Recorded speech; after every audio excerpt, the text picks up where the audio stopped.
Before we get started with the discussion portion of this meeting, I'd like to go over the operating principles for the discussion part.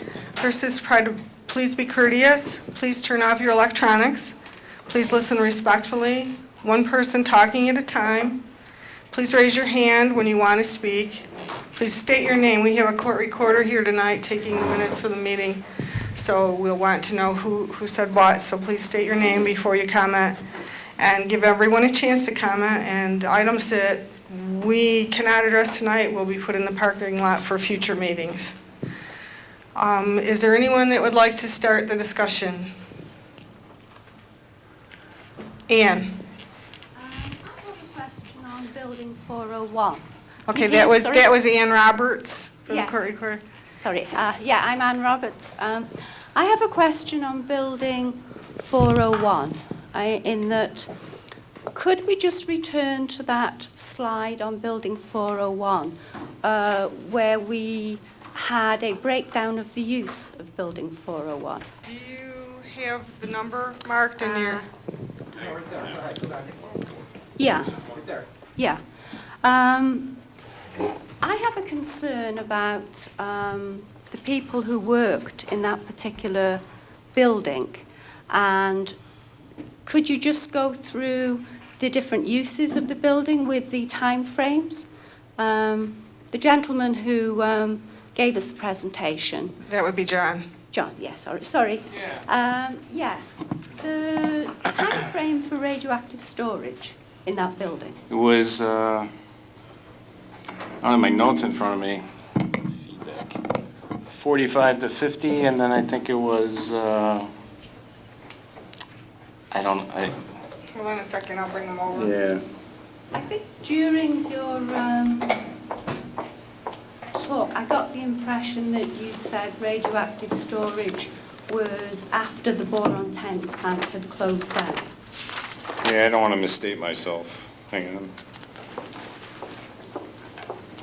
40s through the mid-50s, and then the boron 10 was 53 to 59, and from 65 to 71. Right, so radioactive storage, the building was used for that before people actually worked in that building. In other words, people could have been working in a building which was radioactively contaminated.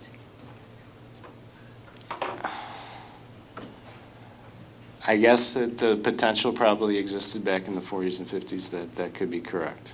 Well, it's not just the 40s and 50s. It's really the late 50s and into the 60s, 70s when the boron plant operated. Because the boron plant didn't deal with radioactive material, did it? It was just boron 10. It was just boron 10, correct. Right, but the storage of correct. material took place in the early 50s. Yeah, NIOSH has done dose reconstructions all the way. They can do dose reconstructions all the way through 97, and any information that we glean from that building during the demolition will be passed on to them to further give them additional data. Have you managed to find I've been interested to know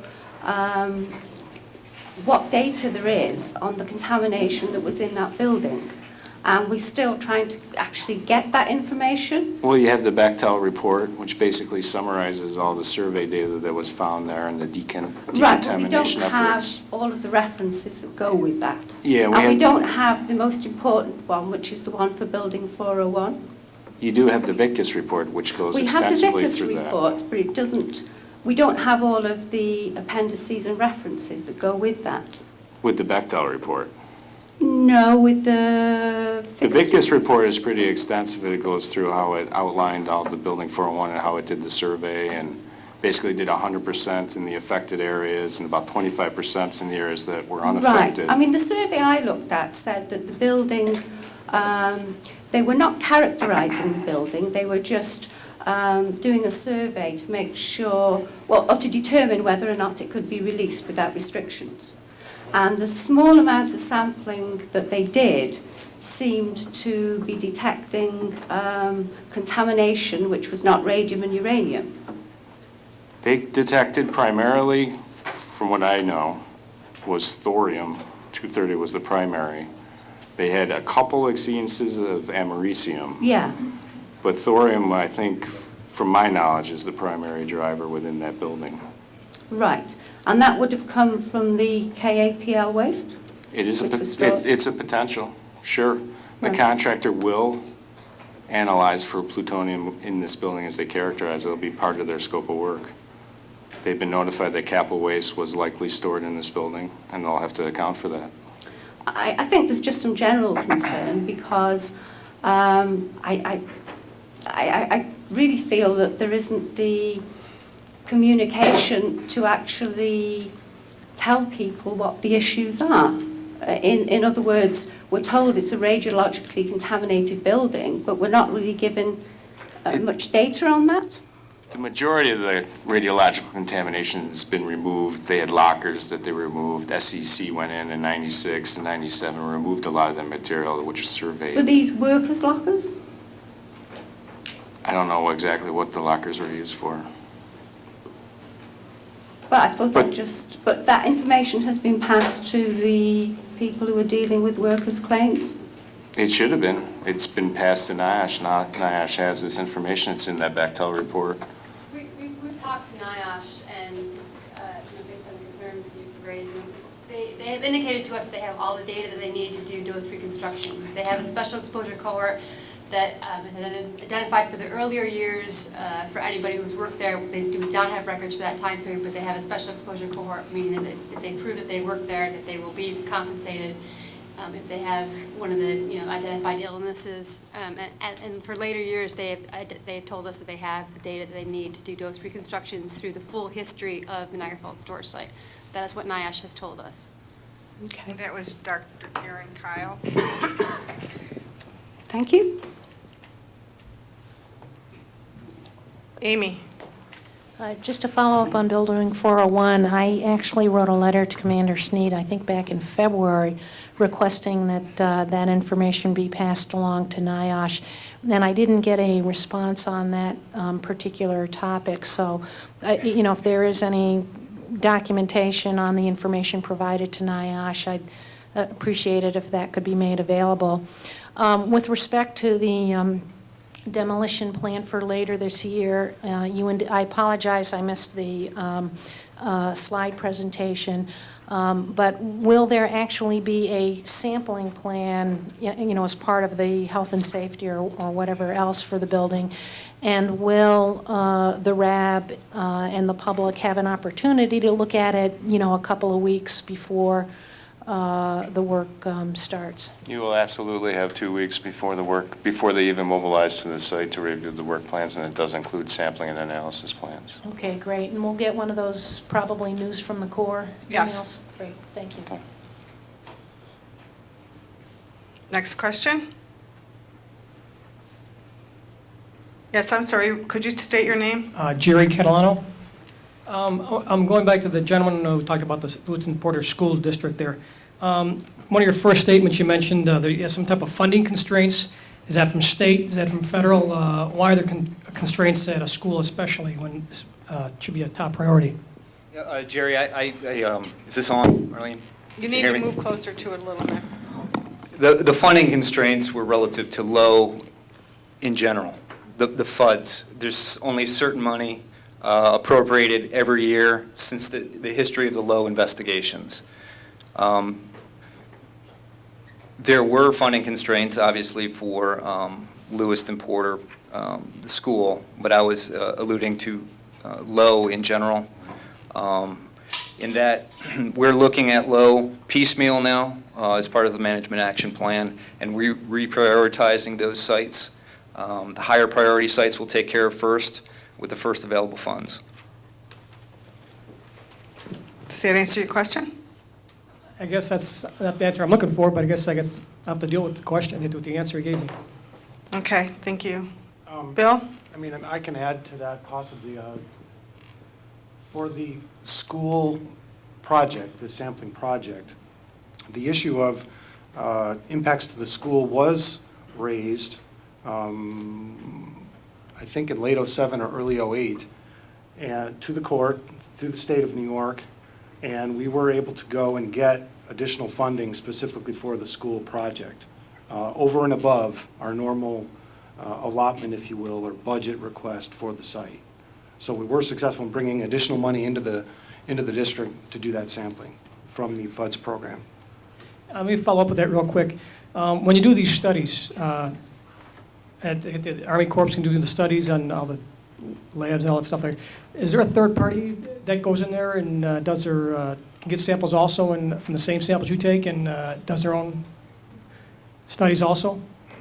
The samples we're taking are sent to certified labs, and there is no third party sampling at the same time, but we do send split samples out, we send blanks out. There is chain of custody for those samples. I'll make it, if it wasn't clear towards the beginning of the presentation, we are doing this in conjunction with Newport School. We are doing this in conjunction with their environmental consultant. And that would be the third party, I think, that you're alluding to. Well, I'm looking at if some third-party group wants to say, geez, I might not trust your samples or not, but I want to have my own study done with the same samples you're using so we could compare data. The Corps would have no problem. We would have to consult with the Newport School, the property owner, but if anybody wanted to split samples with us and get their own analysis done, that's fine. Thank you. Yeah, and I should add that in the past, the New York State DEC does do that regularly as part of our investigations. Okay, next question. Ann? I have a concern about the remedial investigation addendum. I don't know if we could put the slide on which shows the uranium contamination in groundwater around the IWCS.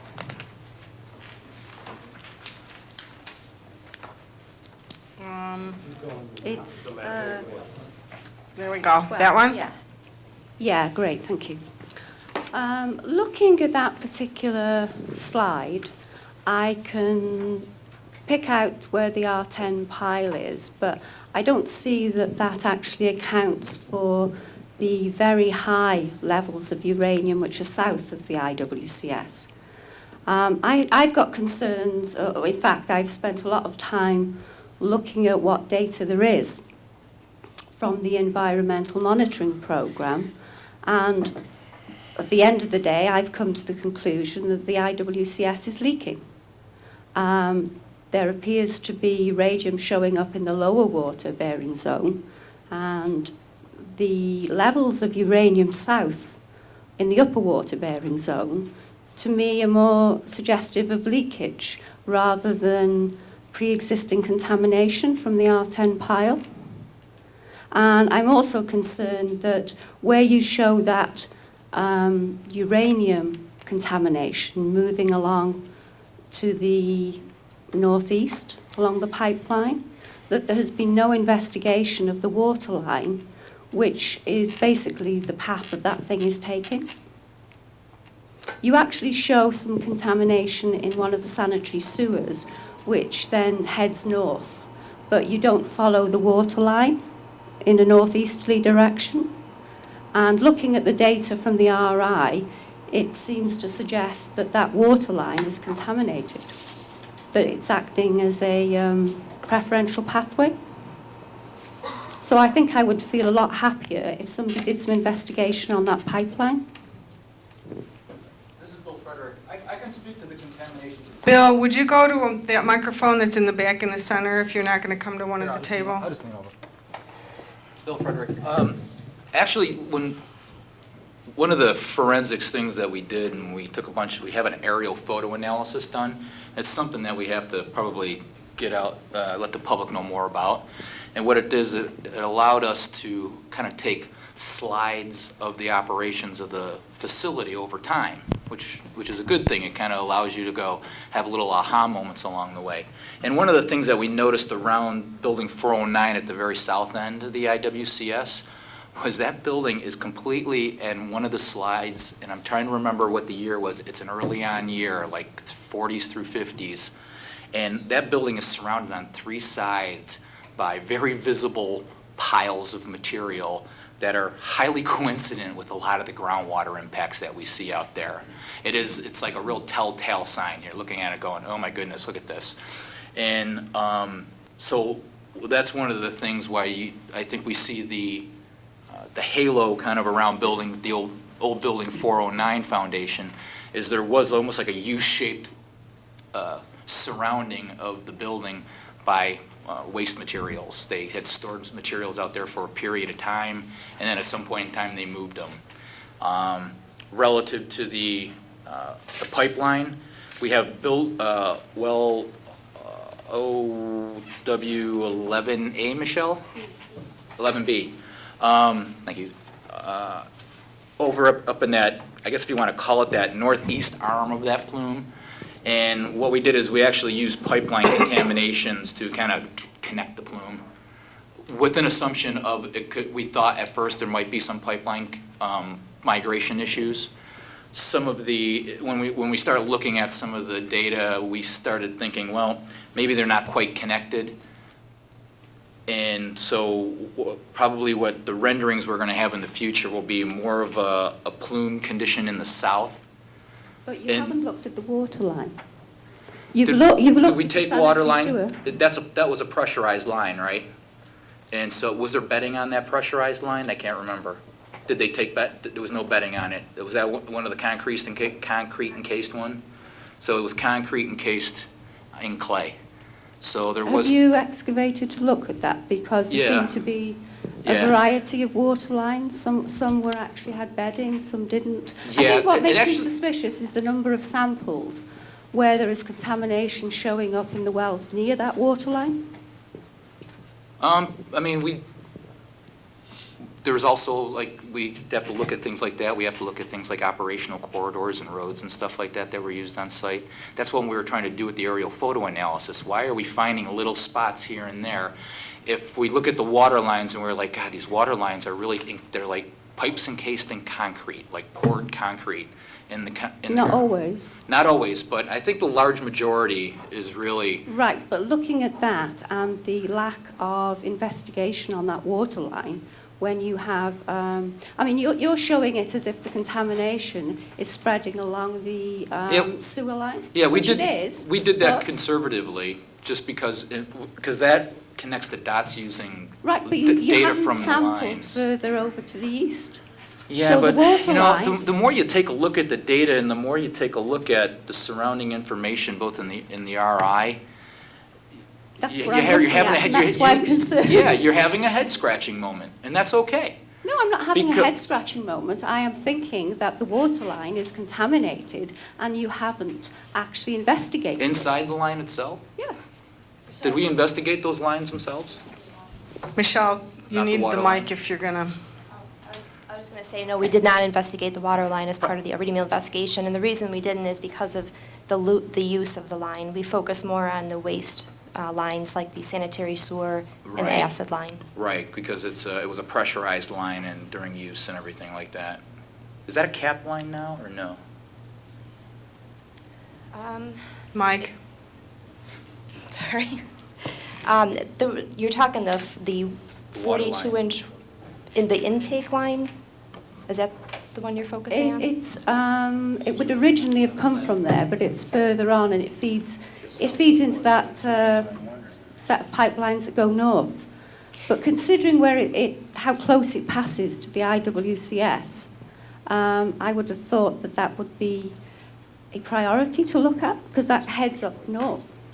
Right, and actually the fact that the bedding material is not creating a preferential pathway in the use was the reason it wasn't sampled. But not Um, all of the water lines, some of them did have bedding. Not on this portion of the site. We focused on, in sort of that red elongated area, is the manholes of the sanitary sewer, so. Right, but that's if what you we look at focused the on. results that you got from the sanitary sewer, then the really high spot in the sanitary sewer is where it intersects with the water line. The contamination then, either side of that, falls away. Yeah, in the sanitary sewer. So the That's not- water that- line, I don't find that unusual, though. I mean, sewers collect that kind of stuff. I mean, There's sediment in the Right, sewers. but my point is, given that if you look at some of the wells, temporary well points that you, No, the good thing is that we have a point up there that we're monitoring that groundwater impact. And when it comes down to assessing in our feasibility study, all of those utility lines, which we sampled with the but intent. not the water lines, that's my point. You have overlooked the water lines, and it passes right close to the IWCS. So the water lines that don't have surface exposures or have collection points, because they were on a different pressurized system, the material probably would not, I wouldn't figure out a way I how it think would it's get heading in there. along the water line. Just The from water your lines are results. the water lines are pipe encased in a big monolithic concrete in the ground. Right, There's but the no- wells which are close to the water line are actually showing contamination. So whatever's in it is migrating out. Well, it's also close to the other sanitary line, correct? Right, It but is. if you look at the actual results for the sanitary line, Yeah, the likelihood of getting It's- into a pressurized line, though, I know, with- but I'm with- just without- telling you what your data tells me. I guess Okay. this is Steve, I guess what Bill's really trying to point out is that the use of the line would not, Preclude itself. its intended use would not promote any off-site migration because it was it was pressurized water line that had water, clean water running into the site. So it's not like it would be a sanitary sewer or a storm sewer that potentially could carry material off-site. I can see Wait, the that was logic Steve of that. Bousquet for the court recorder. I can see the logic of that, but I think the data, your results from the RI tell a different story. So could I request that the Army Corps go back and just look at the water line, evaluate the data you have? I guess we can go back and take a look at the data that we have to address your concern, but I don't, like I said, from this point of view, I don't see that, that water line as a pathway. But, and is this on? And just, we got your report today, and I wanted to thank you for putting it in writing, giving us a report that you've done. And yes, the Corps will go through that report, and we have no problem following up with a telephone call and discussing, our look at the data and where we might go in the future. Geraint Roberts, just following up on this discussion. I find it a little odd that where there is some data that supports a hypothesis, that is argued against with a hypothesis why it can't be true. Whereas I think if you have reasonable hypothesis, the only way of scientifically answering that is to actually do some testing, not to put a counter-argument.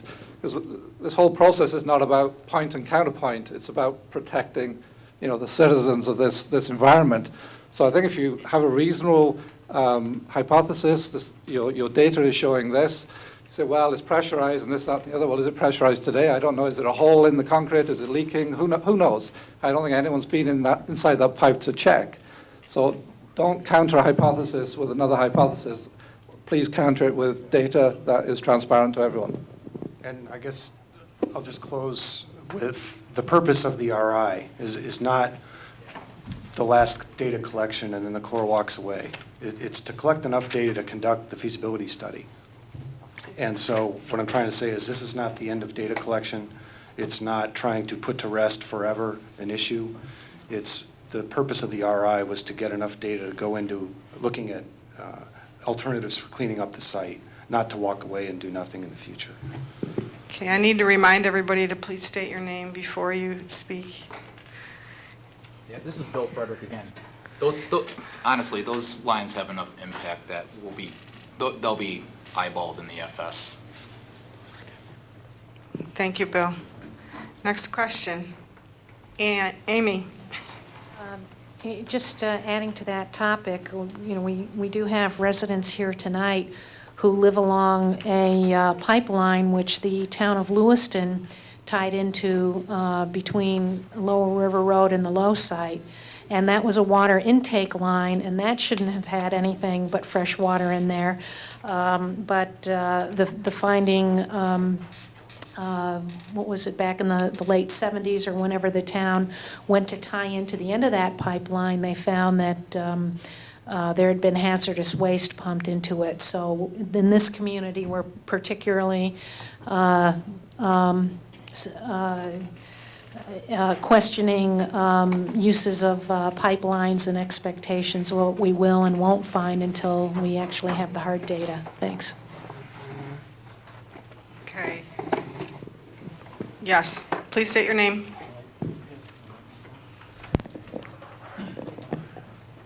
Yeah, I was going to add to that about there's a 42-inch pipeline. Your name? Kevin Myers.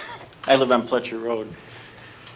And, line right now. And it went from the river to probably 401 building for cooling water. And it's a big pipe, 42-inch in diameter, which is like every foot would have 72 square feet of volume. And I guess it was pressurized. I'm not sure if it slopes to the river or not, because I assumed after they decommissioned, they probably dumped stuff in there. Because back then, that happened, and it was left unsecured, and then was probably used to dump in afterwards. And I think that there's a big responsibility, even for that illegal dumping on the DOD, because they just walked away from that. And Tim from the water pollution plant and Paul from the EAP, they doubt there was anything dumped in there dangerous because it was used for uptake, but I don't think that proves conclusively that it wasn't. And I don't see why it can't be tested, and I guess they're afraid if they did find something in there, it'd be more dangerous to open it up and to clean it. But the problem is, I live on Pletcher Road, and they built new houses, developments, roads right over this pipe.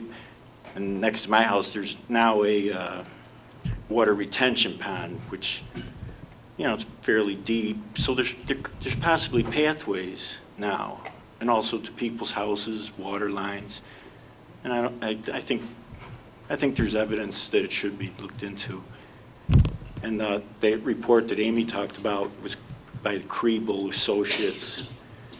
The town did it, and they found mercury quite a bit. I sent a copy of it to Paul's office, and the summary of that said that those chemicals didn't come from the river. They leached back down to the river from the pipe. So I don't, every time I come to these meetings, no one ever talks about that pipe, and I don't know why. I think it's some kind of important, because it's a pathway right into, it's a poison conduit from this place and right through the community. Paul? So, I got involved in this. In fact, I just met Mr. Meyer tonight, even though I answered his letter 2 days ago, thanks to the Corps of Engineers who found the agency's original response faster than we found it. So to put this in proper perspective, in my understanding, and I would welcome the Corps if they've got different information to correct me if I'm wrong, but the pipe was cut, the intake pipe was cut and sealed after stuff happened at Low, after the work was done. The question is, did illegal dumping go on into the pipe after that by others not related to Low? And then the question is, who's responsible? And what's worse, looking at the pipe now and exposing workers to dangers, or letting it sit? And I think that needs to be looked at. Unfortunately, I don't know that that's a Department of Defense, Corps of Engineers responsibility or a local responsibility, but clearly if there's history of illegal dumping going on, it needs to be checked out one way or another, even if episodic types of things are discussed. And I don't know the next step, because it's not something we would necessarily deal with, and I don't know where it is, but there's got to be a path forward to get you a better answer. Does anybody on the core team have anything further to say on that?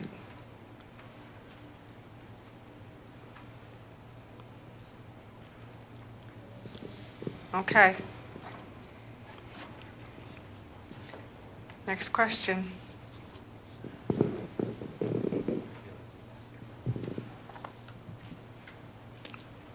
Amy? Just to keep things moving, just to pop back to the school for a moment. Michelle, I apologize, I missed the presentation earlier. Was it the same one that was given at the school board meeting last week? The one that Mick Senes had done was the same one. Same one, okay, all right. Well, in just looking at my recollection from the presentation last week is I did have several questions, but I think it's similar to Building 401. Will we actually see a sampling plan, 2 weeks before the Corps goes out into the field? While I've heard it mentioned that, Joe Gardella has looked at everything and is fine with it, I haven't heard Dr. Gardella say that, and I know he's a big proponent of public input, so I'm wondering if we can have, some sort of, defined window and a, news from the Corps note, so we can look at it and make comments to the school and the Corps, just informal comments that you don't have to, necessarily respond to. This is Mick Senes. Yes, you will have time to review that. The work plans are on the web right now. The addendum from the wastewater treatment plant that we sampled last year, there will be an addendum to that our contractor's working on right now.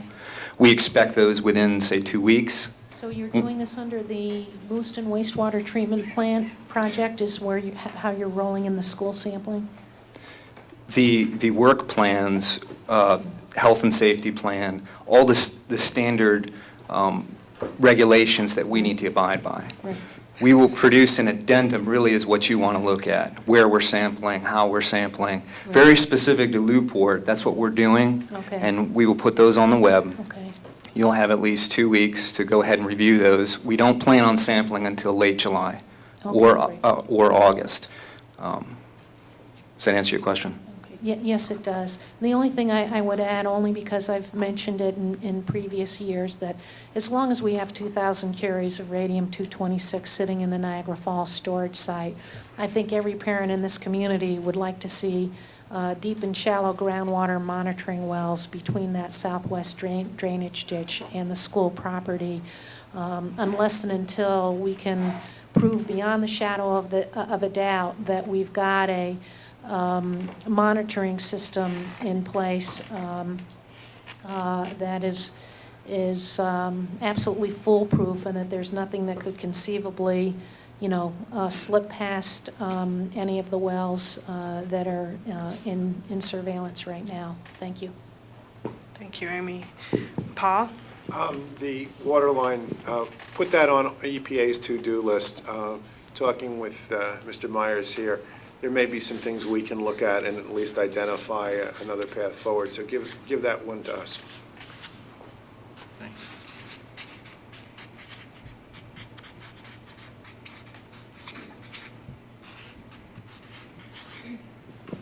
Okay, thank you.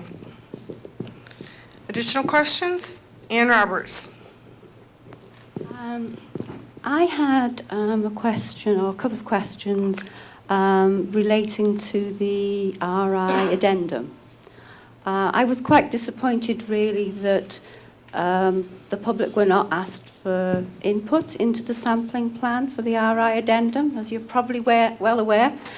And I was quite disappointed that, A, the RI addendum does zero sampling of the lower water-bearing zone, which is, I think, a data gap in the RI, that there is very little sampling of the lower water-bearing zone. I mean, as I've said, I have concerns that there is leakage into that zone from the IWCS. I was also disappointed that there didn't seem to be any samples or relevant sampling south of the IWCS, where in the upper water-bearing zone you have these high concentrations of uranium.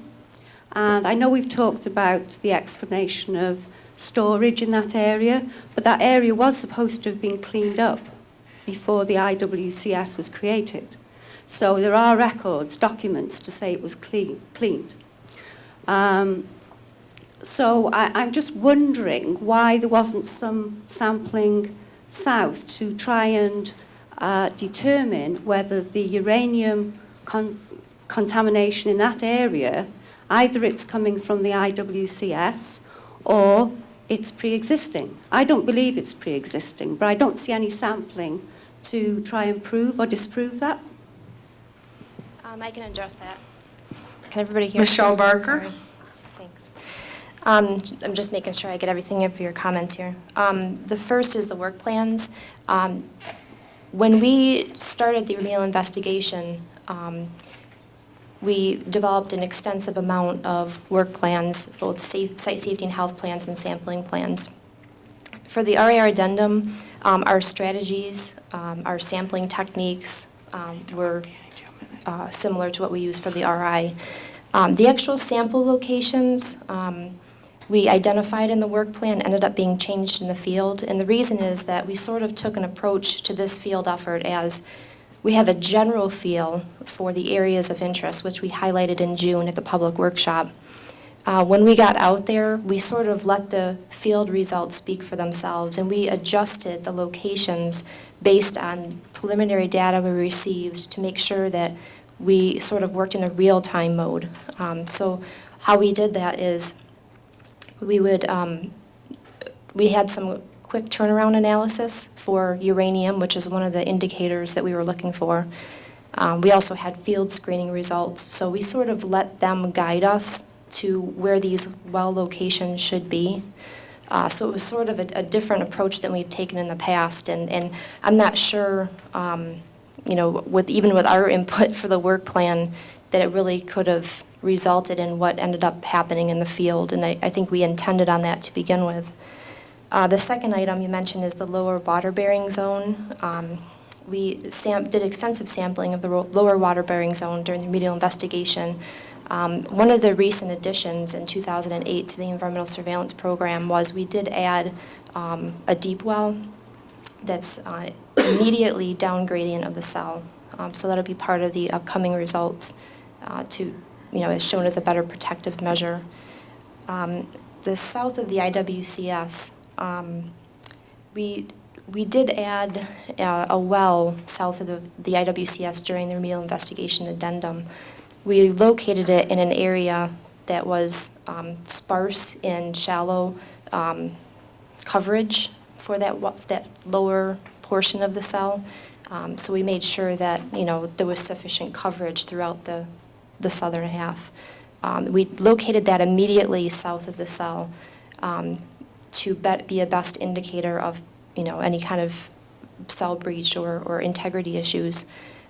We felt that was more critical. One other thing to note is the area south of the cell is actually sort of upstream, if you will, in groundwater with respect to the cell. The groundwater direction actually goes to the north, which is straight up in a little west.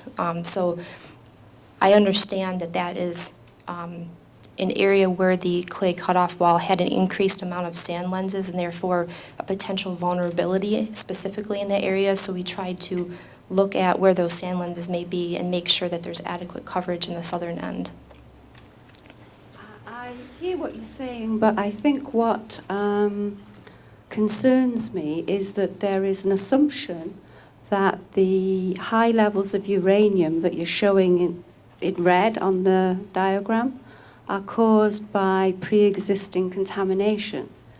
And I would have thought you could have done some sampling which would either confirm or disprove the theory that it's leaking. I see nothing. I see one sample which seems more designed to map out any uranium in groundwater to the west, whereas I'm far more concerned with the migration of uranium in groundwater in the upper water-bearing zone to the east, because you have preferential pathways there, you have the central drainage ditch, and to me, it just looks as if it's leaking. I cannot believe that you're getting those sort of levels of uranium in an area that was supposedly cleaned up. So I would think that ought to be a high priority to prove or disprove whether the IWCS is leaking at that particular spot. We do have some other areas on site that are away from the cell that were known documented storage, rad storage areas that have very elevated concentrations, specifically uranium, which is sort of what we use as an indicator. You know, it's the most mobile contaminant that we have on site from a radioactive standpoint. So the levels, I guess, don't surprise me. They're comparable to other areas with known rad storage. I guess our main focus was, you know, as you said, to ensure the integrity of the cell and to monitor that closely. So that's why we focus that well immediately south of the containment cell versus somewhere that is not going to migrate off-site. The purpose of, the main purpose of the remedial investigation was to ensure that, to kind of focus on off-site migration. So that was our focus, but we did add that well in as an extra measure for the southern half. Michelle, we have wells to the south that are involved, that have been involved in environmental surveillance, true? Yes. I mean, our environmental surveillance monitoring reports show trend analysis over the past 10 or more years, and we don't see increasing trends in uranium.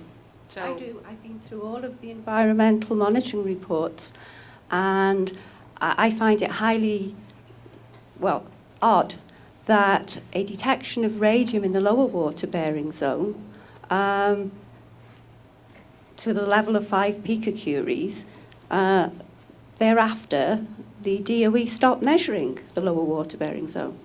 I mean, if they had included a further piece of data to say, well, we thought this might have been due to sediment, so we did a filtered sample as well as an unfiltered, but there is nothing. I mean, the response from the DOE is, well, we stopped measuring. And that to me is highly illogical. If you find contamination, you don't stop measuring. yeah, I mean, And similarly, it's the same situation when I look with the performance monitoring, where the DOE were actually measuring the levels of liquid inside the IWCS. It was supposed to operate for 5 years. The data that I've looked at, which is limited, seems to suggest there are problems, that the water level increased dramatically after closure, which is something they talk about, that this could be a serious problem, that it's indicating that the cell is leaking. That seems to have occurred, but the data is not really complete because lightning strikes. And instead of continuing this program, where they say that they have noticed some seasonal variation in the levels inside the IWCS, the program disappears.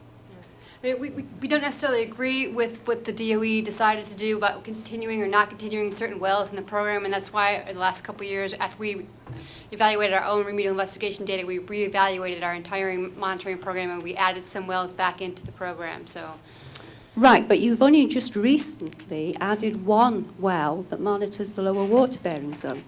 There has been no monitoring of the lower water-bearing zone for the environmental monitoring program for several years.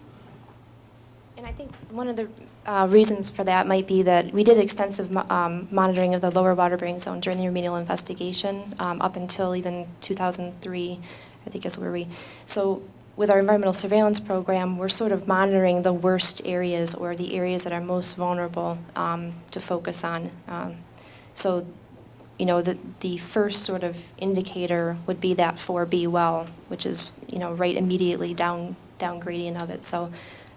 So it's not like we don't know what's in the lower water-bearing zone, and has every single lower water-bearing zone groundwater been sampled? No, but a majority of them have, so we do have that data available. Right, but has the well where the DOE found contamination been sampled? No. That one has not. I'm not sure why that was, and it can be.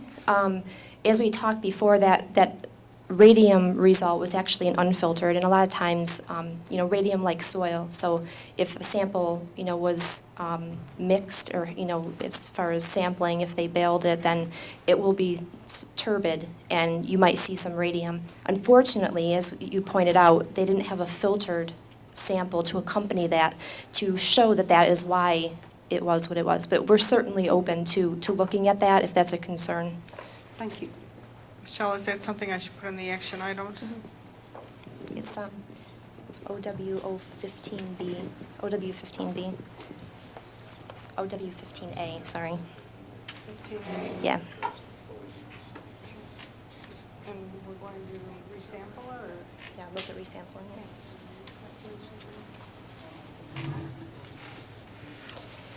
it. And Bill Kowalski, and I just wanted to add that our overall scope for the site does include a groundwater component, okay? And so we can't leave the site until we fully address the groundwater issue, which would come after the IWCS and the soils are addressed. So I go back to the fact that the data we have today is to really support the feasibility study and the solution for the IWCS and the ROD, and just to confirm that there's no imminent hazard out there. We still have much more work to do when it comes to groundwater down the road. Could I just ask if there's any plans to sample the lower groundwater in other areas on the NFSS? Because certain exposure units, there was no investigation into the lower groundwater. Most of the wells seem to be around the IWCS. And outside of that exposure unit, there was zero monitoring in certain areas. So is there plans to extend or do additional sampling of the lower water-bearing groundwater? We did do sampling outside of the IWCS area in the lower water-bearing zone during the remedial investigation, but if there are areas that you have specific interest in, we can talk with you as we kind of work through your comments and mutually develop a response on them that we can Yeah, I focus on. think it's just when I looked at some exposure units, there wasn't any investigation at all. And this happened, I'm going to say, for 5 or 6 of the exposure units. Okay. So when you looked at the actual number of wells that were sampled in the lower water-bearing zone, it was only a small fraction. The focus seemed to be entirely on the upper water-bearing zone. Yeah, this is Bill Frederick. Yeah. I think what we were doing is we were kind of following the paradigm that when we were looking at the lower water-bearing zone around the interim waste containment structure, the legacy plumes that are around it relative to, and then looking at the lower water-bearing zone in the area, the reality of it is that the lower water-bearing zone does not show the impacts to the extent, to no extent, as like the upper water-bearing zone. And so the paradigm of around the waste containment structure to have the lower water-bearing zone almost represent a clean zone. I mean, it's naturally a mineralized groundwater. And so when we were looking at some of the other EUs and we were finding surface impacts that we wanted to identify the groundwater impacts from those surface impacts, or chasing some legacy groundwater that we may have had from the DOE, we just kept it to the upper water-bearing zone, knowing that that's the main transport pathway. And the glacial lacustrine layer in between the upper and lower water-bearing zone acts as a nice aquitard between those two hydraulically separated units. And so the zest of the lower water-bearing zone was, I guess, not so zesty simply because of the paradigm of the IWCS area with being, more of the impacted area and not seeing the same impacts at depth.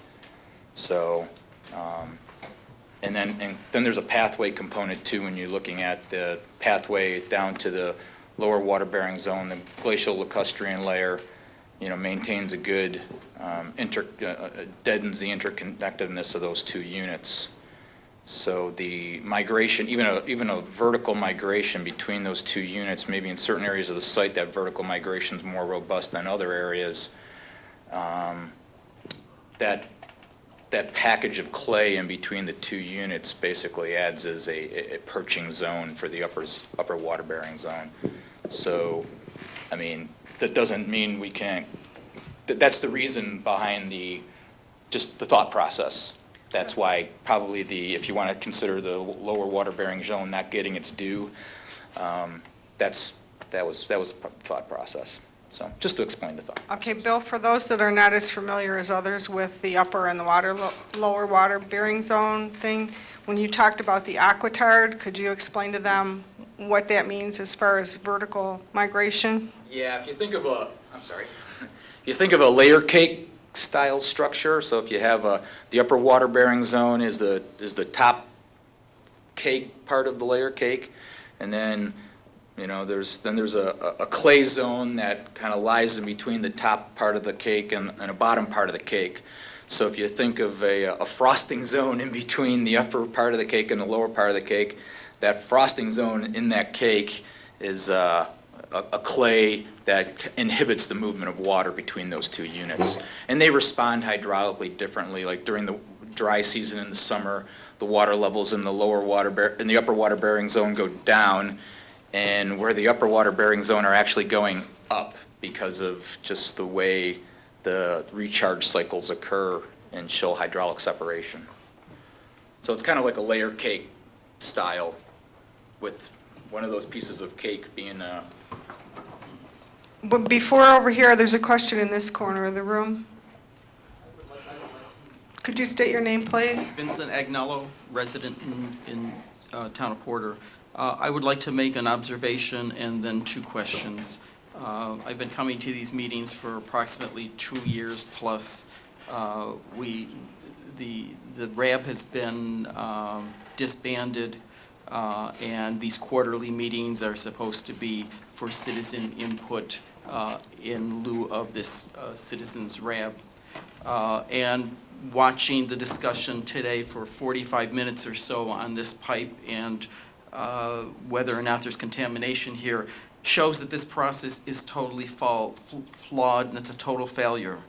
I thank Ann and Garrett Roberts for coming and being active. They've been active for many, many years in studying the problems on this low site, which extend up approximately 68 years now of mistakes and flawed decision-making. And we have input from citizens, and all I hear is, no, it's not that way, it's not that way, it's not that way, but nobody's saying, I'll look at it. And with all due respects to Michelle, it sounds like there's one person making all the decisions here. I don't know the whole process, and I apologize if that's a misstatement. I would like to see more citizens' involvement and not just at quarterly meetings. I would like to ask two questions. One is contamination on the site. We've been talking about upper and lower barriers of water and contamination around the buildings and so forth. I know it rains and water has to go somewhere. What is being done regarding water on this site, and is it leaving the site in any way in contaminated form, whether it's chemical or radiological? I can take that. Bill Frederick again. We actually have the monitoring that we do. I'm going to look at Michelle for a second, think out loud. We do quarterly groundwater levels. I'm just going to run through a little inventory, a mental inventory for a second. Quarterly groundwater levels, semi-annual surface and sediment, and then annual groundwater right now. We're doing biannual groundwater. Biannual, Right. We just semi-annual increased that, groundwater. right. 2 times a year. Right. Semi-bi. Right. So the sampling that we take for the surface water especially, that would be like, that's the most mobile pathway. That's how things would get off this site the quickest. We sample that twice a year. Mm-hmm. The sediment and samples at locations that kind of come onto the site, in the middle of the site, and then leaving the site. And some of the things we're going to be looking at, and we've been discussing with the folks here in the EPA, is picking a few locations that are a little bit more robust, doing a little bit more tighter sampling on it. It's kind of in the planning phase, so it's like in the arm waving phase. So somewhere down the line, there'll be more data to not only look at, but information to show that, yes, it is protective. Right now, nothing's leaving the site, nothing's of concern to the public. To a point where, you don't have to worry about the water coming off the central drainage ditch from the site. We get water coming on from our modern neighbors. We sample that coming on so we can make sure anything coming on our site isn't as bad as well as, and then leaving our site. So we want to make sure we both know what's coming on and leaving. So if there is something that's attributable to us, we can catch that and we can do something about it.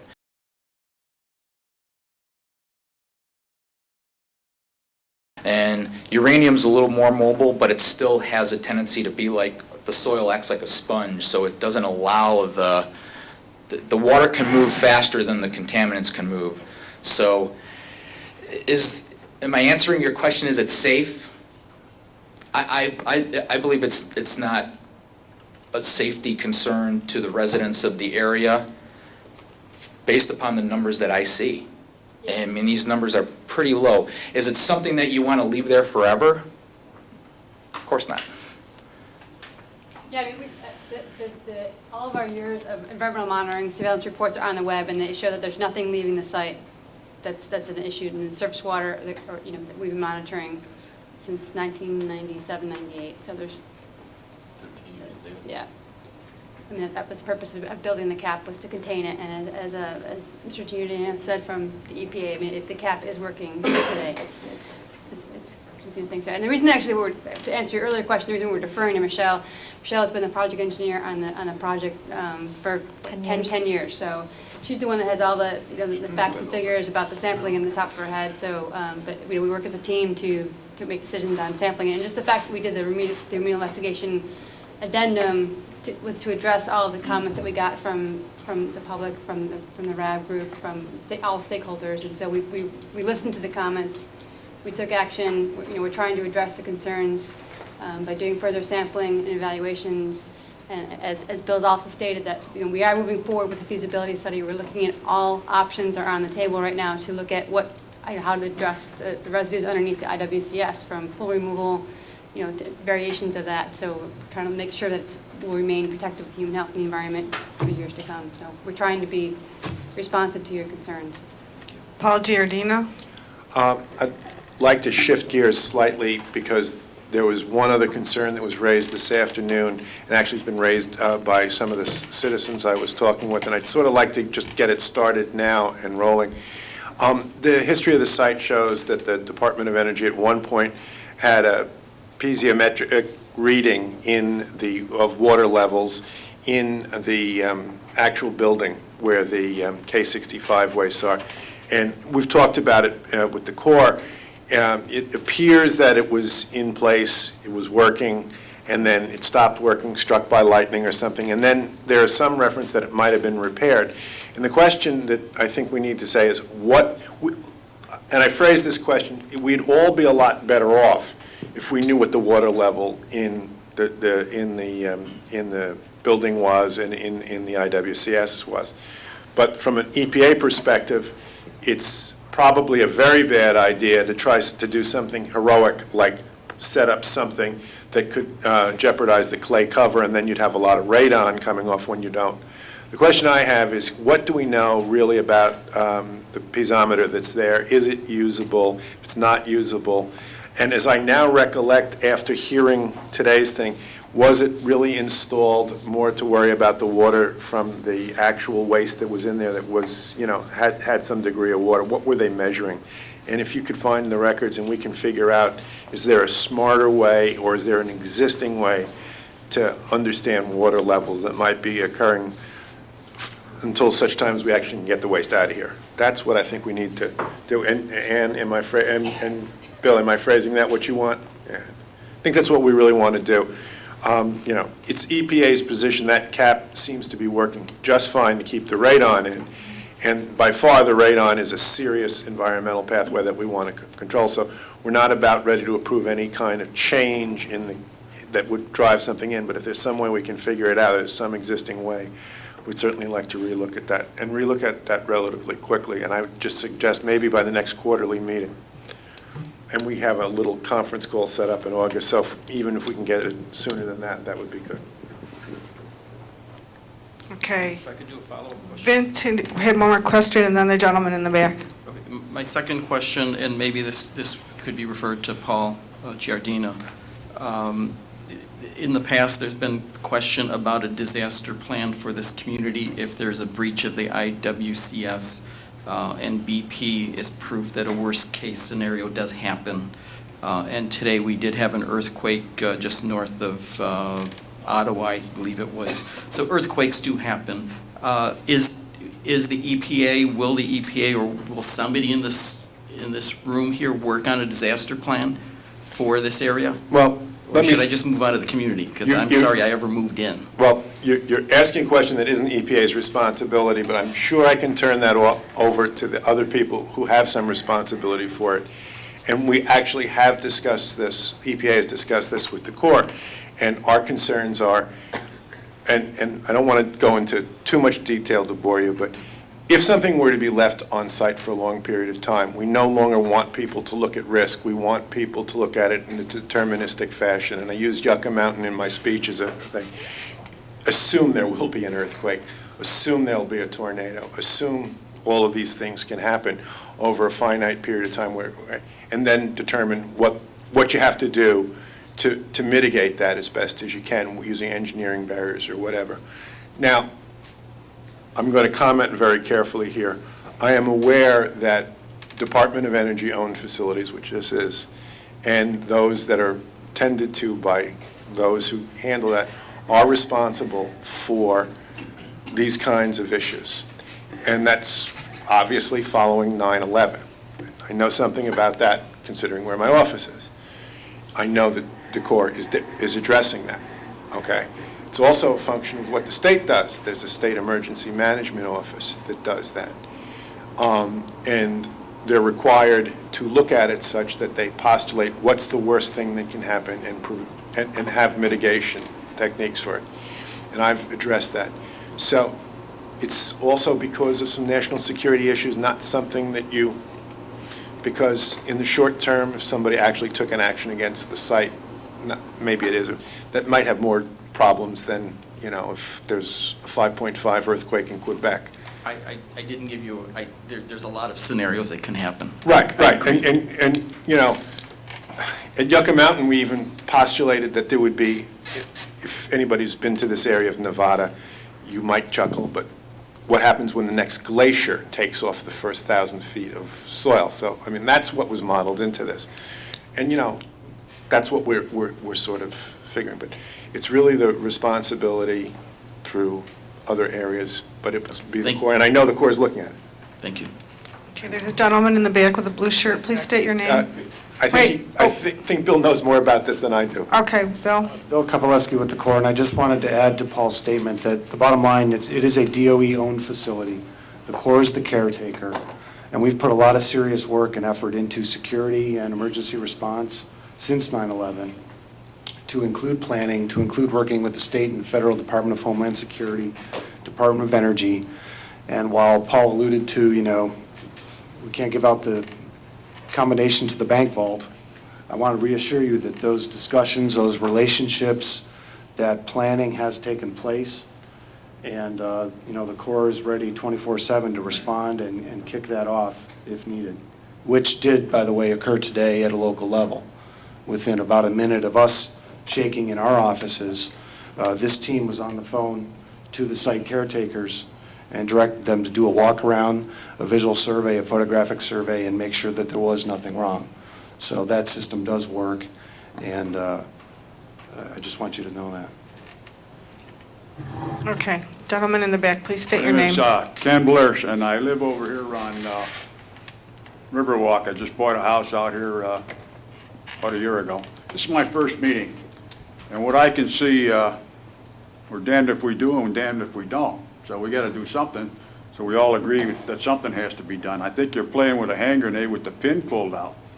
And what I can see from my experience on heavy construction for 43 years, your groundwater is going to pick up because those silos, they look like, I was talking to this gentleman over here, those silos look like, to me, that they're concrete. It was said here before they're going to put plastic down on the ground and that. So when they start knocking those silos down on that building down, I'm assuming the contractor is going to use water hoses to hold that dust down. That's what they're talking about. That's what they usually do on heavy construction jobs. So all that extra water is going to be hitting those plastic that's put on the ground. So you're going to have maybe some kind of containment type berms in there, a pump or something to take that out with a truck, because that's when your groundwater is going to increase, because sure to dime to a donut, that's what's going to happen. And then you're going to get a lot of air pollution, because I'm assuming they're going to use, like the Indians did when they knocked down those grain silos in Buffalo. They're going to probably use a big steel plate on a crane and crack that up. So that's when your air pollution is going to come into effect, because I don't know if that guy that's going to be a laborer on the ground with a water hose is going to be able to spray up onto the top of that. So your pollution, you're going to have to watch your air movement in there. So your pollution is going to be blowing from the air, and you're going to get a lot more ground pollution. So what I want to know, and my question is this. If it does come to the point where I don't know too much about radiation, where you're picking up a lot of it in the groundwater, you're picking it up on the air with your monitors, which we use them on different construction jobs that we usually to pick up gas. Anyway, if that comes to a point where that level goes up, does someone in this room have authority to shut the job down to remedy the situation? Sir, my name is Steve Bousquet, and I actually have worked on several projects in the Food Drive program where we've dismantled buildings. Most recently, we took down Building 14 at the Lindy Prax Air Site out in Tonawanda.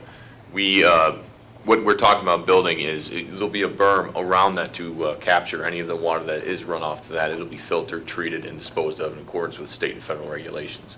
I will tell you that when we took down that building at the Lindy site, we took it down in a surgical manner, where we had real-time dust monitoring, which is, I believe, planned for this site as well. We had also radiation monitoring that was upwind, downwind, crosswind to account for any type of particles that may be leaving the site. And I will tell you that in doing that, we used aerial man lifts and things like that to mist the structure as we were taking it down. It's not going to be a wrecking ball. It'll probably be something like a Cat 380 or something like that with a hydraulic grapple on it that will crunch it, lower it down. It'll be a surgical removal of that building. So I can speak with confidence that the plans that Tess is currently working on and submitting to the Corps for review are going to have quite a scrutiny to go through in our project. And you're right, heavy construction is a dirty business, but we're going to do our best, and we have proven our best at the Lindy site in taking down these buildings. Thank you. And Yes, sir. Sir, just to follow on, core safety policy on our jobs is anyone, a worker, an equipment operator, a supervisor, can shut that job down as soon as they observe a hazard. So it is not like there's several layers of management or decision-making. A heavy equipment operator can raise his hand, say this job's unsafe, we need to shut it down, and that'll happen.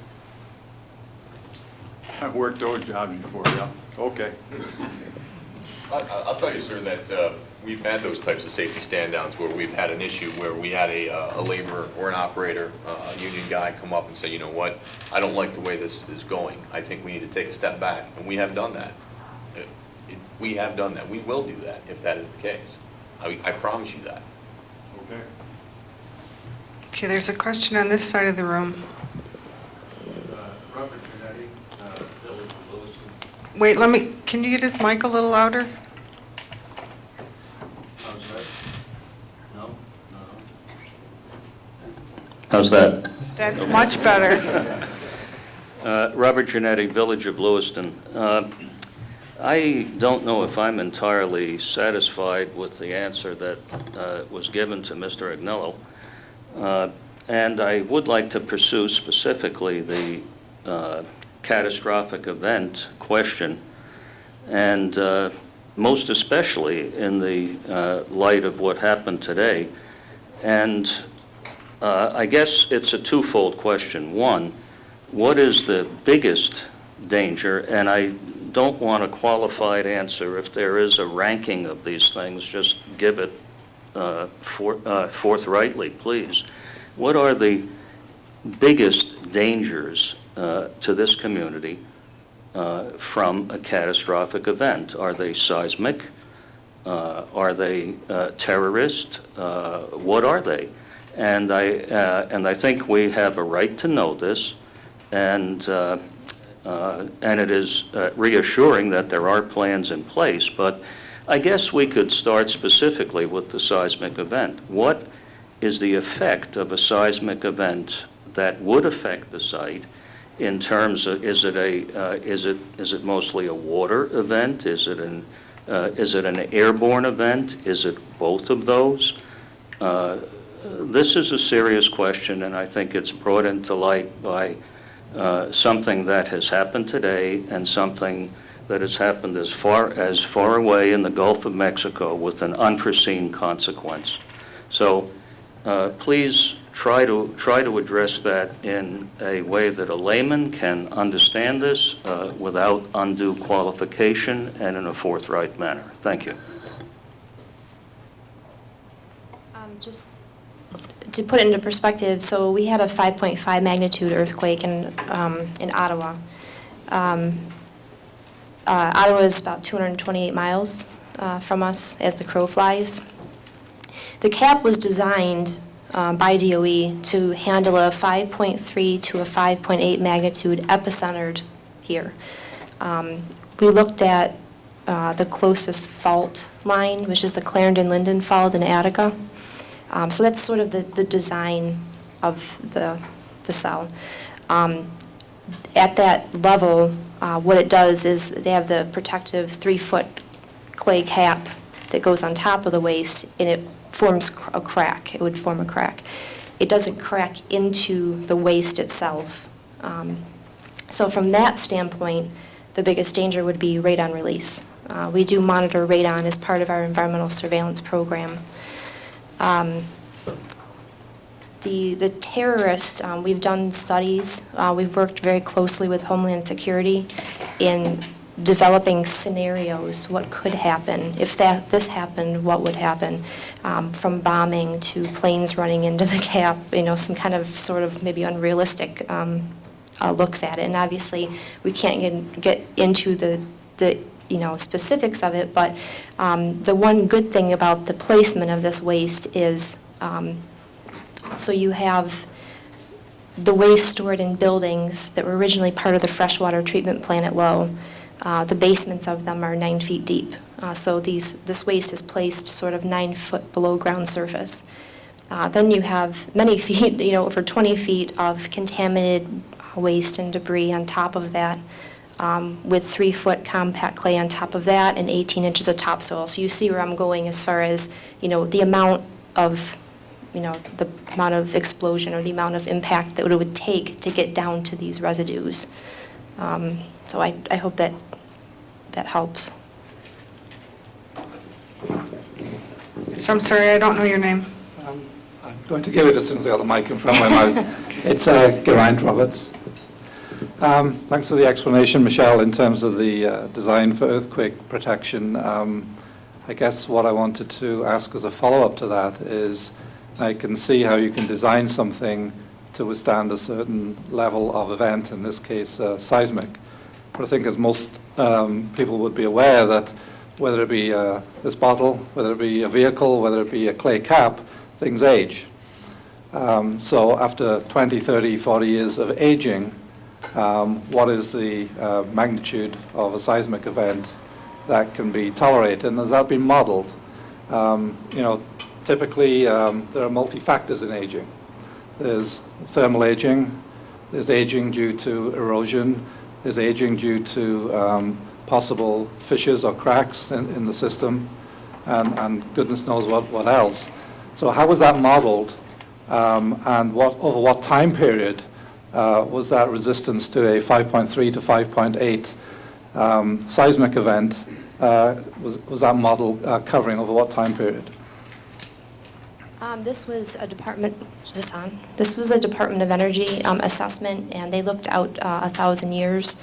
However, just some things to note is annually we do a radon flux event where we actually put 180 charcoal canisters on the cell, and we measure any type of radon that might be coming out. So that's sort of a preliminary, I guess, indicator of any kind of cracking or integrity issues that way. We also do perimeter monitoring for radon.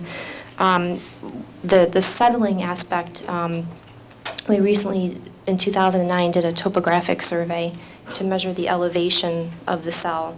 to see if any settling had occurred that might compromise the integrity. And we compared, the 2009 with the 1991, or the original construction, I guess, since there was the addition on top of the cell, to see, if there had been any settling that might indicate, any kind of issues. And I'm just reading here to make sure I have it correct. The average change in elevation across the surface of the cell between 1991 and 2009 is plus or minus a tenth of a foot. So, I mean, it's that's good news. We have very negligible settling, which indicates the integrity. When DOE constructed the cell, they actually intentionally took anything that might leach or degrade, which might cause settling, and they placed it outside of the landfill itself.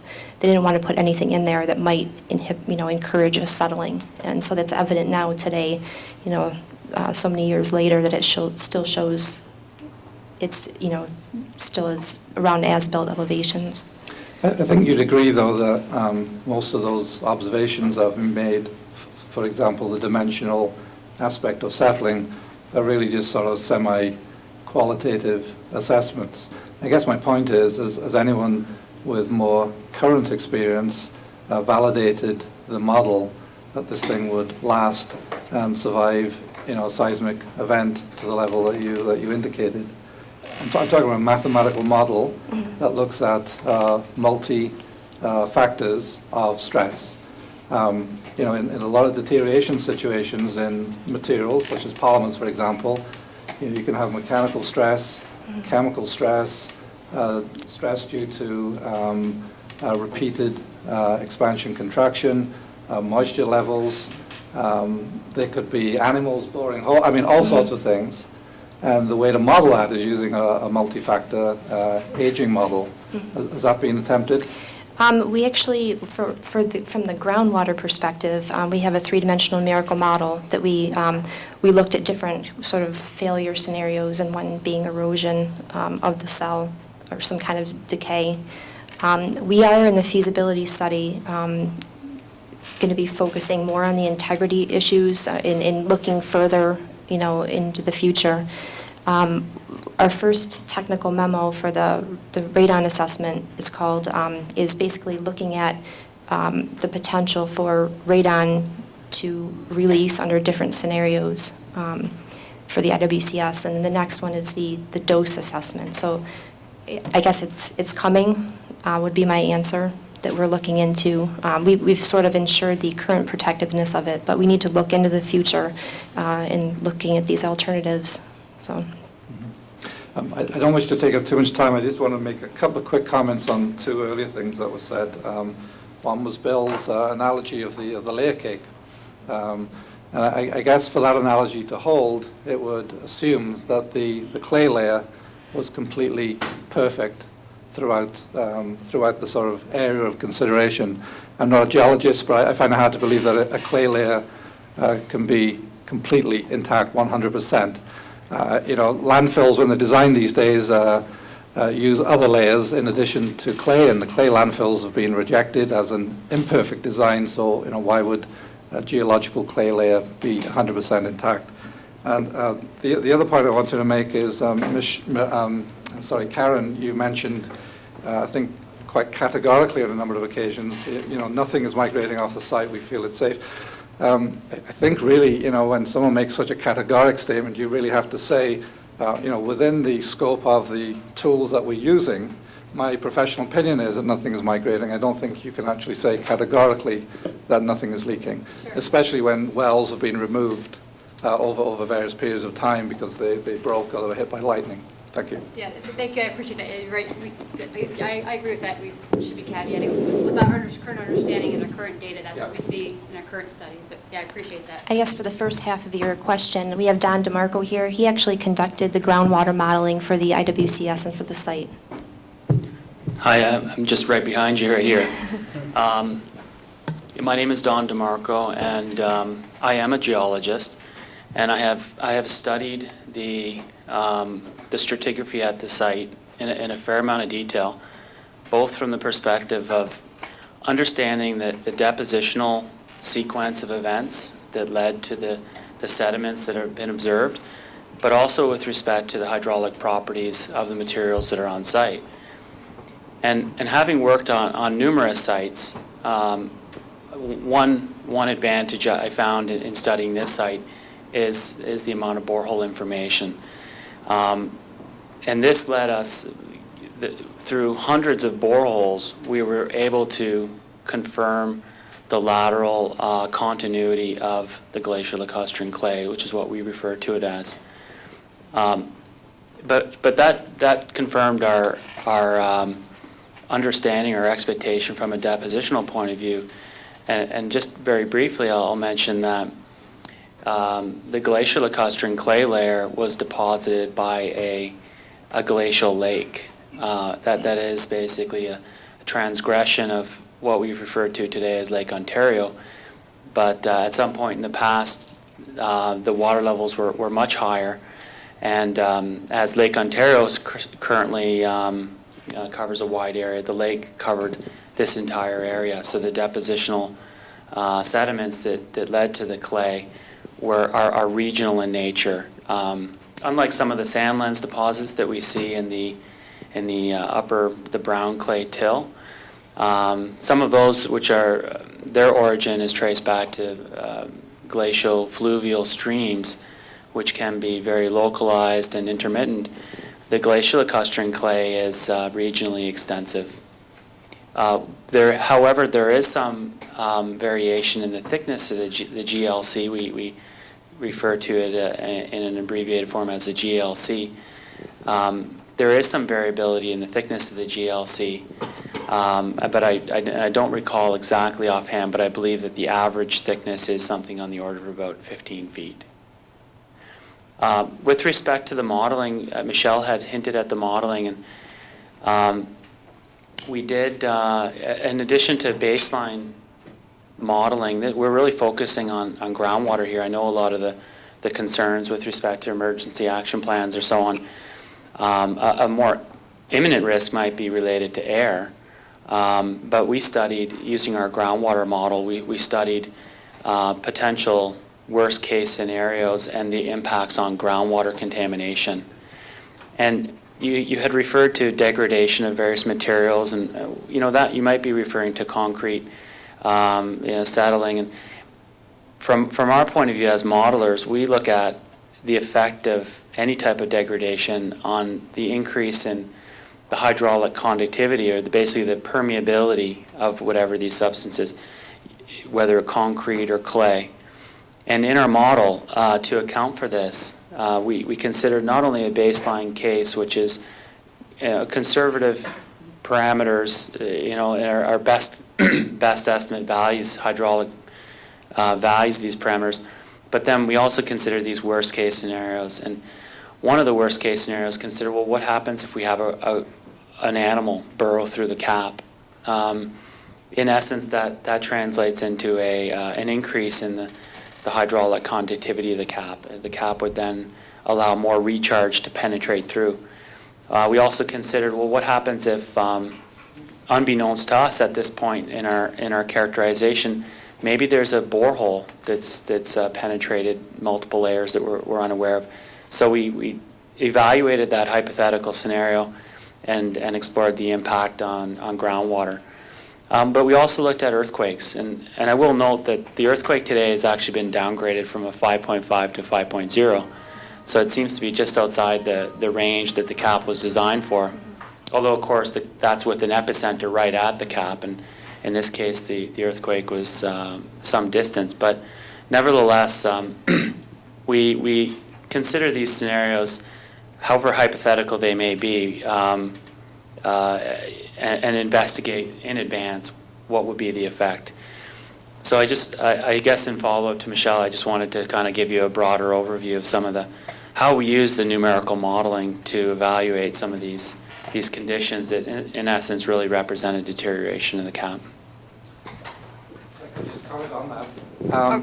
Okay, and then Nona McQuay after Sure. you. Well, thank you very much for that. That was very helpful. I think, however, when you put this into context, in terms of the quantity of high-level waste, I think somebody said half of the world's deposits are here, that puts it, very, very high on the severity level. And a numerical model is obviously very helpful in assessing the reaction to possible events. But I think because of the severity of the situation, it would be prudent, at least, to combine the numerical model with some empirical data. For example, in the case of the seismic event, I think Georgia Tech has a shake table, and frequently in the design of buildings, when they were looking at protection in San Francisco, the shake table was used with quarter-scale buildings. And you can obviously look at the effect of various seismic events. It would be fairly easy to replicate the structure that you have, including the clay cap, and subject it to some empirical measurements, and use that in part to sort of validate some of the numerical, theoretical models that you have. Okay, thank you. Nona McQuay? My name is Nona McQuay. I'm a resident of Cambria, and I actually have two questions, one for Mr. DeMarco. In regard to the geology of the area, if we really know as much as we should about it, because today, in that 5.0 quake, the Niagara escarpment slopes rocked and rolled, while in the city of Lockport, my computer screen just flickered a little bit. So there is quite a variation in what's happening out there. My second question is related to that, and that is that you did have a plan in place to go out and visually observe the cap and the surrounding area after this earthquake. My question is, then, did you do any monitoring for radon, which would be the risk? And since I'm downwind, I would really like to know. Thank you. John, do you want to answer first, or? John, you're going to go? Okay. Yeah, I'll go first. Actually, we had an HP on site at the time who was overseeing some other work, and he did have a monitor out there with him, and he did walk the perimeter of the cab to verify that there wasn't any leak and to verify that their visual observations were correct. And this is Bill Bill Kay. over here, and I'll add that, the event's not over with, and we have discussed the possibility of sampling some wells to see if there was any spike or change in any groundwater conditions after today's event. I'd like to mention there was an aftershock and that occurred. Not everyone felt it, but there was. So it would be a very good idea to keep monitoring. Thank you. Okay, I'm going to let Don respond, and then Paul. I wasn't aware that, I hadn't heard that the Niagara Escarpment had rocked and rolled, but in some ways it doesn't surprise me given the nature of rock. But with respect to the sediments on site, the stratigraphic units that make up the Niagara Escarpment are not present on the site itself, with the exception of the Queenston, the Queenston Formation. Queenston Formation is a reddish shale, and that makes up one of the lower lying units in the Niagara Escarpment. But the dolostone and limestone layers above the Queenston shale are not represented on site. Now, what we do have on site, the Queenston Formation sort of marks the deepest extent of the lower water-bearing zone. And the sequence of sediments that lie above the Queenston Formation include the basal red till, the alluvial sand and gravel unit, the glacial lacustrine clay, the upper brown clay till, and then sand lenses that are embedded within that brown clay till. But I guess my point is that all of the sediments on the site are more malleable than the brittle rock that makes up the escarpment. Thank you. Paul? I have a question for John, if you'd know the answer. Could you lean toward the mic sorry. instead of away, Paul? Sorry, I'm getting lazy. You said you had an HP on site. If you didn't have an HP on site, about how long would it take to get somebody there, in your best estimate? Takes half an hour. Oh, so in other words, you could get somebody there almost within an hour under most circumstances who could... Absolutely. We'll have portable monitors on site. That's good. I supervise all the HPs in the district, and we could get somebody there within, an hour, hour and a half, tops. Okay, we're, Bill Kay, and then we're going to need to get wrapping up soon, so. I guess I wanted to just follow up on Joran's statement about additional studies, for example, the seismic studies that you mentioned, and that the feasibility study process that we're going through, which would evaluate the range of alternatives for the long-term remedies, would include the identification of further studies that might be needed to support each of those alternatives. So while they may not be completed now, they will likely be mentioned in the feasibility study as things that are needed in the future. Okay, we've got time for about 5 more minutes of questioning.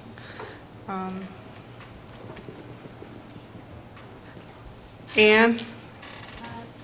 I just had a question about the grey clay, in that as I go through the RI, even with the limited amount of sampling in the lower water bearing zone, there have been radiological contaminants found. So if the clay is so perfect, how did the radiological contaminants end up down in the lower water bearing zone? Bill Frederick. We're going to look into the well of concern, all right? We've already had that discussion. So, and there's basically one sample taken by the DOE in, 1993, that kind of is draw the attention of you. So we'll go check that well. It still exists, it's still there. And we will take a sample from that, and we will find out if there's a concern. The biggest concern was that was a radium-226 sample. It seemed to be a spurious hit. There was no uranium marker along with it, but that doesn't preclude it from being investigated further. No, I think the concern was that having detected that particular level of radium, the sampling seemed to disappear in the sense that the DOE discontinued looking at the lower water bearing zone.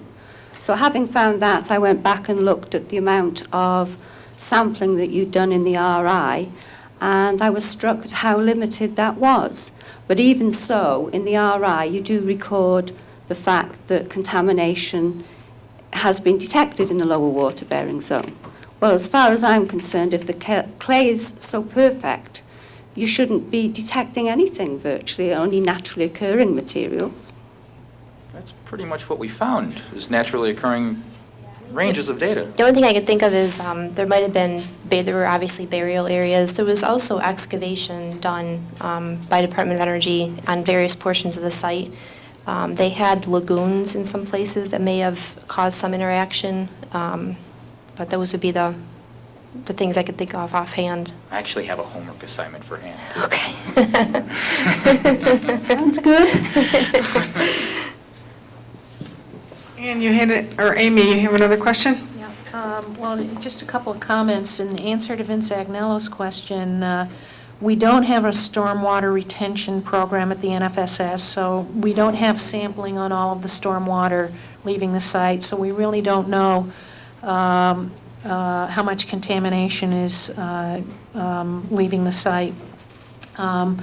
With respect to the catastrophic event scenarios, I assume that the Army Corps will work closely with the DEC, because if we have a seismic event significant enough to split open the NFSS cap, it may very well split open any one of or all of the 12 chemical landfills next door.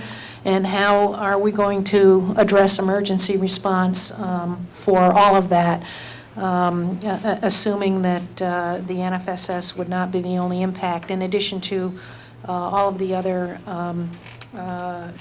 sites in this area of Niagara County. As far as the cell design and all the discussions, the modeling, in addition to the age, would keep in mind there is no bottom to this cell.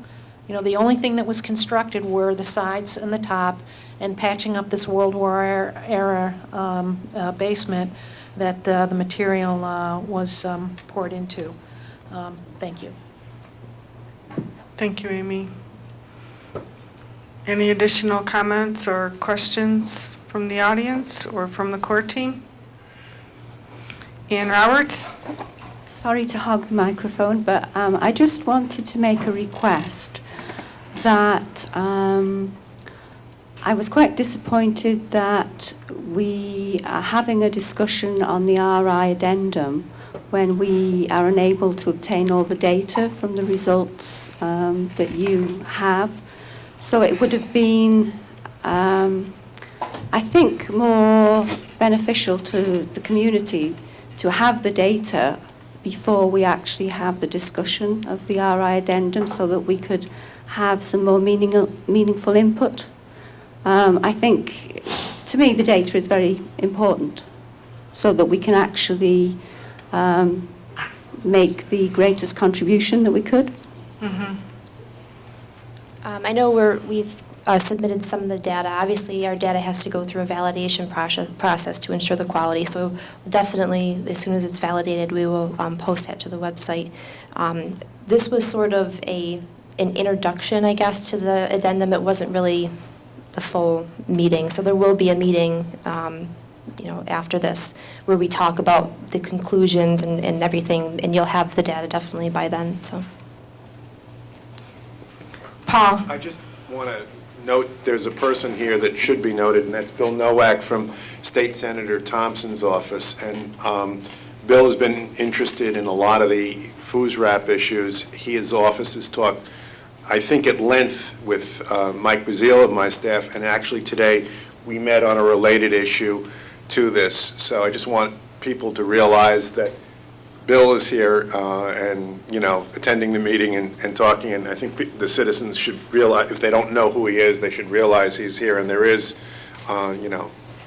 interest by the state senator's office and Bill's. Well, thank you. The representative from Congressman Slaughter's office, a staffer. He Just left. He left early, and we had representatives from U.S. Senator Schumer and Gillibrand here. And Senator Thompson, technically where we're sitting, does not represent this district, but he does chair the New York State Senate Environmental Conservation Committee, and we are extremely grateful that he sent a representative tonight. Thank you, and thank you. Are there any additional comments or questions? Well, thank you very much, everyone, for coming and for your input tonight. And the team will be available for a few more minutes while we clean up the room. So everybody get home safely. Thank you.